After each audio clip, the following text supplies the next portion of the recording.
While the Baltimore Orioles haven't had the luxury of drafting earlier on in the first round for a number of years now for good reason, this year they have an abundance of draft picks. They have pick number 19 in the first round and 2 compensation picks at 30 and 31.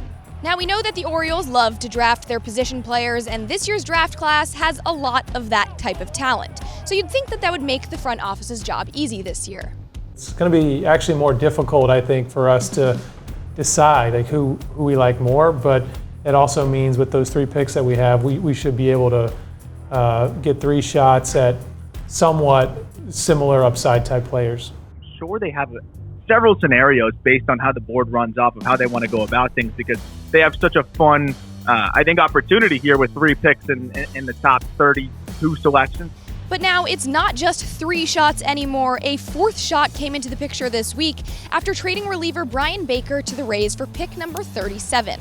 It's never nice to see a guy like Baker go, given his clubhouse presence, years of team control left, and having the best season of his career, but it grants this organization with even more of a chance to bolster the farm and look ahead after a less than ideal start to 2025.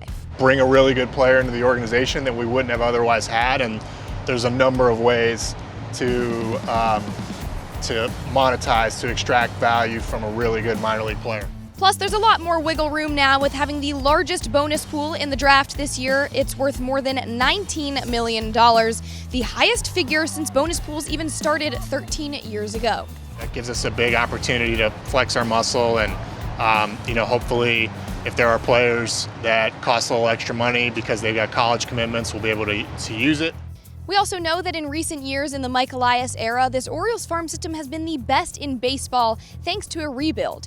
But right now it's different. Even with some underperformance and injuries in the 2025 season, that isn't reason for a complete rebuild. Right now is just a very unique opportunity to have an elite big league roster and an elite farm system at the very same time. Drafted well the last 6 years or whatever, and a lot of that is the great players that you see out on the field. So all the drafts are important, but when you have this amount of picks, it is more important. There's no question about it. We've just got much bigger opportunity ahead of us, and the draft is a lifeblood for a franchise like ours. Some of those guys Elias might be referring to are ones who were drafted in a similar range to this year, or even much later. Gunnar Henderson was a 42nd overall pick and now has a career baseball reference WAR of 18.9. Jordan Westburg was the 30th overall, and both of those guys have been named All-Stars. Kobe Mayo was way later at pick 103, but has been a top prospect for years and is finally getting comfortable in the big leagues. Then you have Dylan Beavers, who hasn't gotten his debut yet, but looks extremely promising in the minors. I'd like to think that we're strong and our decision-making processes are good throughout the draft, but you're right, we have had a couple hits in this area, so I'm with you. Let's imagine a few more hits coming in the future. I'll take it. 3 picks there is very exciting for our entire group, and I think it's a great opportunity for the organization.